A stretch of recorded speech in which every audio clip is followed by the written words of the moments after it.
Hi everyone and welcome back to my channel. Welcome to my channel if it is your first time here.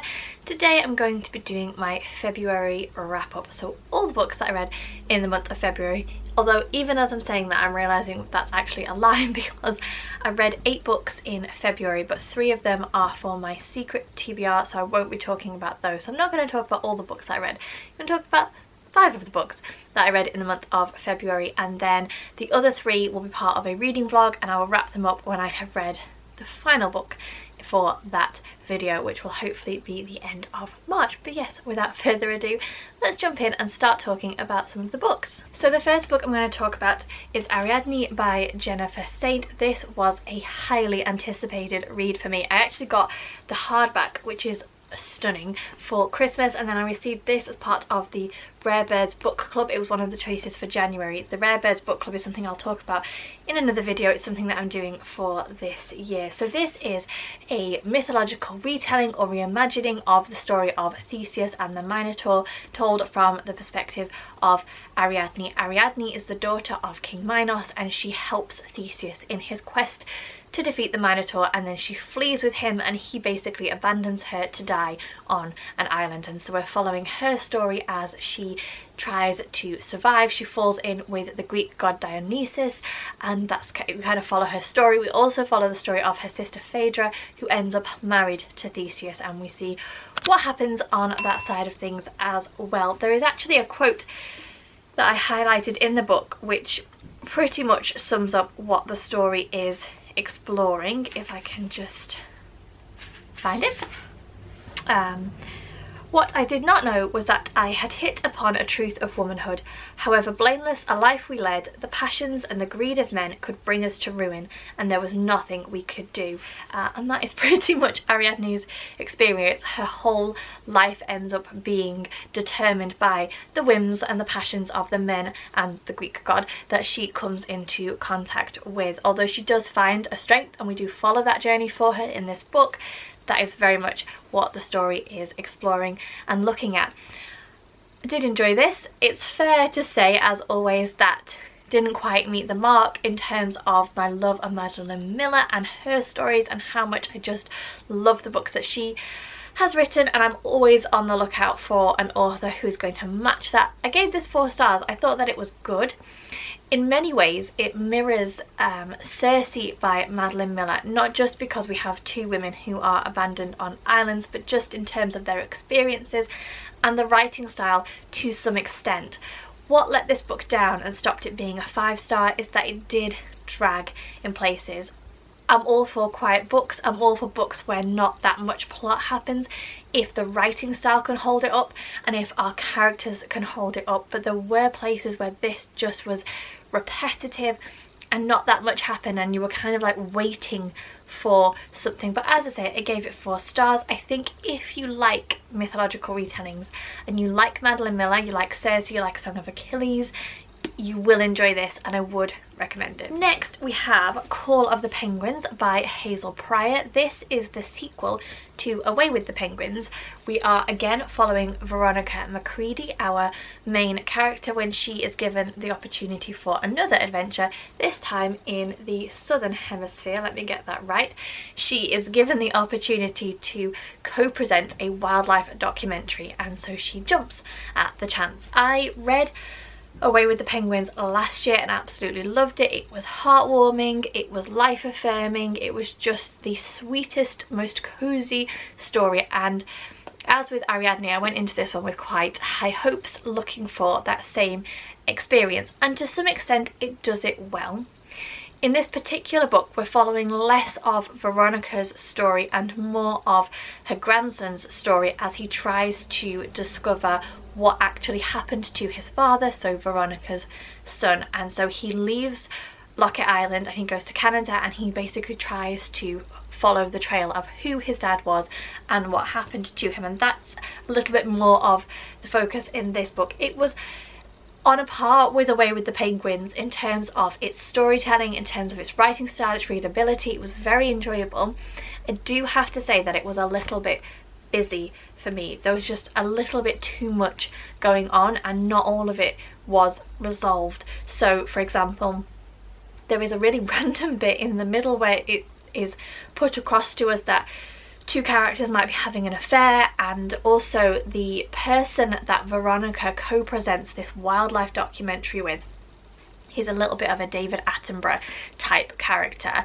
It's hinted at several times that he has some kind of secret to do with his family life or his sexual orientation or something like that, but it's never resolved, so it's kind of thrown out to us a number of times, but there is absolutely no resolution. And little things like that as a result just made the storyline feel a little bit busy and a little bit overworked, and you could have removed all of that and it would still have been a very enjoyable story. So it was a shame to some degree. I gave it 3.5 stars. I didn't enjoy it as much as I did Away with the Penguins. As I say, you still have Veronica, you still have her sharpness, her wittiness. The things that her grandson begins to uncover obviously have an effect on Veronica because it's her son and it's his story that we are following.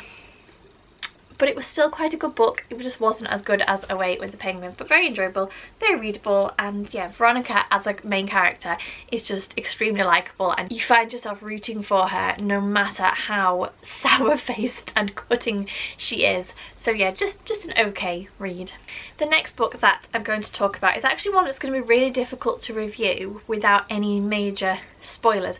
There is a very important trigger warning that comes along with this book, but as soon as I say what the trigger warning is, you will know instantly what has happened and pretty much who is responsible. So in order not to spoil it, I think if you need to look at trigger warnings for books, quite rightly so, but if you need to be aware of trigger warnings in books, then do go away and look at the trigger warning for this book and then make a decision on whether you want to read it for yourself. I was aware of the trigger warning, and from pretty much page 1 I realised what the outcome was going to be. So I'm talking about Snow by John Banville. So this is a detective murder mystery set in Ireland. We're following Detective John Strafford, who is called to Dublin to investigate a murder at a remote country house, and from the minute that the detective gets there, he realises that something is a little bit off. Everybody seems to be playing a part, the part that they think is expected of them given the setting and the role that they have, and there is just something that doesn't quite fit for him. As I say, can't give too much of the plot away or the story away because it will just reveal to you exactly what has gone on.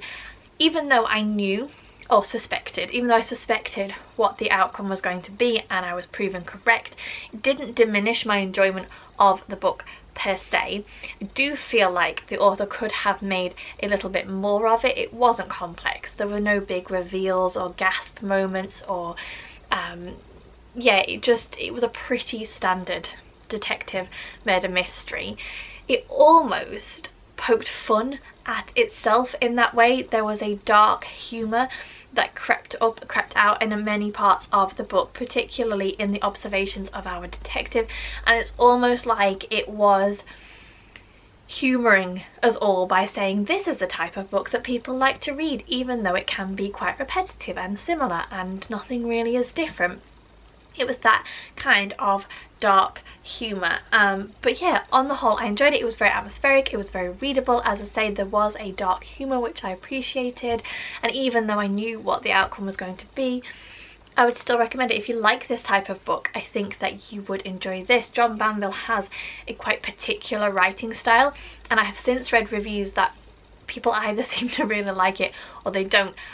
I thought it was great. I really enjoyed it. I thought it really captured the setting. It really created a sense of atmosphere, and you just felt like there was something a little bit off the whole time, but you couldn't quite grasp at what it was going to be. On the flip side, it lets it down because I was almost expecting a twist that didn't come. It just ended up being what I thought it was going to be all along. But yeah, on the whole I enjoyed it. I gave it 3.5 stars. As I say, do be aware that there is a significant trigger warning. Please go and look at it. If this is a book that you think you'd be interested in reading but you do need to be aware of trigger warnings, please go away and look what it is. And if you don't want to be spoiled, I would suggest that you don't look up the reviews for this book, because that is what I did before I went into it and I was immediately spoiled for the outcome, so just be aware. Next up we have The Phone Box at the Edge of the World by Laura and Mai Messina. This is a story which has been inspired by true events. So based on the tragedy of the tsunami in Japan in 2011, we are following Yui, a woman who sadly loses her mother and her daughter in that tsunami, and she is struck by grief. She is struggling to move forwards. She presents a local radio show, and one day she hears the story of a phone box that someone has put in their garden, and thousands of people are travelling to this phone box every year to pick up the receiver and speak to their loved ones. They believe that the wind carries their words away to the ears of their loved ones, and so Yui decides that she is going to go to this phone box and try to somehow deal with her grief. While she's there, she meets Takeshi, a man with a young daughter who sadly has lost his wife, and since his wife's passing, his daughter hasn't spoken a word, and so he has brought his daughter to the phone box in the hope that it will unlock speech again for his daughter and encourage some kind of healing and passage through the grief. And Takeshi and Yui develop a relationship. They first start as friends and then it develops into something more, and we just follow their journey. It's a very gentle story. We're just following their journey through grief, to moving on, to learning what life looks like beyond the loss of a loved one or loved ones. And we get to meet a few other side characters as well, whose lives have been impacted by the loss of someone, and how that impacts them and their decisions and their ability to move forward. As I say, it's just a very sweet, very gentle book. It's really just an observation of these two people going through a situation and finding each other and getting to lean on each other and what that might look like. I really enjoyed it. It was a very sweet story, very hope-filled. For me, it lacked a little bit. It is a translated book, and I think that you can tell that in places there's a little bit of, the narrative is almost a little bit awkward and not quite how we would say it in simple English. Even as I'm saying simple English, I realise that English is not a simple language. That's a very casual statement for me to make, but hopefully you know what I mean. It just doesn't quite read correctly or capture, I think, what the author would have been trying to convey. But on the whole, very gentle, very sweet, a story of hope, a story of grief and loss and how we move forward, and a story of humanity. Yeah, highly recommend it. I gave it 3.5 stars, a very easy read, very quick read, and I did enjoy it. And then the final book that I'm going to talk about was my book club's pick for the month, and that is All the Light We Cannot See by Anthony Doerr. This was a reread for me. All the Light We Cannot See is one of my all-time favourite books. I talk about it all the time. I recommend it constantly, and so I was very excited to go into this reread and see if I would love it as much a second time around, and honestly I loved it even more. So this is World War II historical fiction. We are following two characters in particular.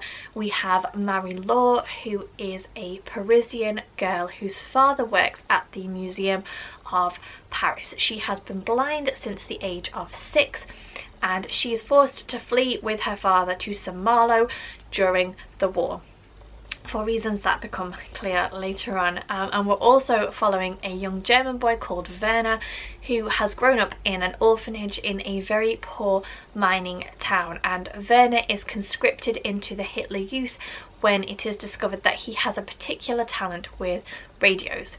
And we're following these two characters as their storylines eventually come together and converge, and it really is about the characters. It really is about their journeys and their stories.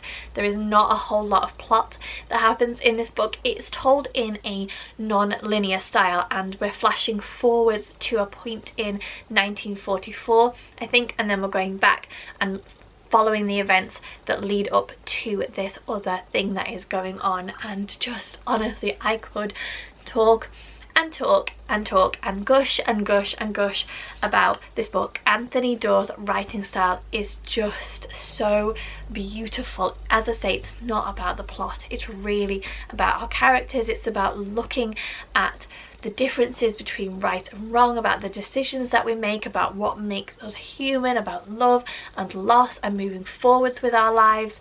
There is a great quote, again, I know I quoted Ariadne earlier, but there is a great quote in here which just really captures one of the themes that the author is trying to look at. So Werner's sister says to him, is it right to do something only because everyone else is doing it? And he really shines a light on that in terms of our perspectives of the Germans and the German army and Hitler Youth and the people that were conscripted to fight. Obviously some people went willingly, and obviously there was the Nazi party, and you can't like sweep that under the rug. You can't sweep that under the rug and pretend that that didn't exist, because it did.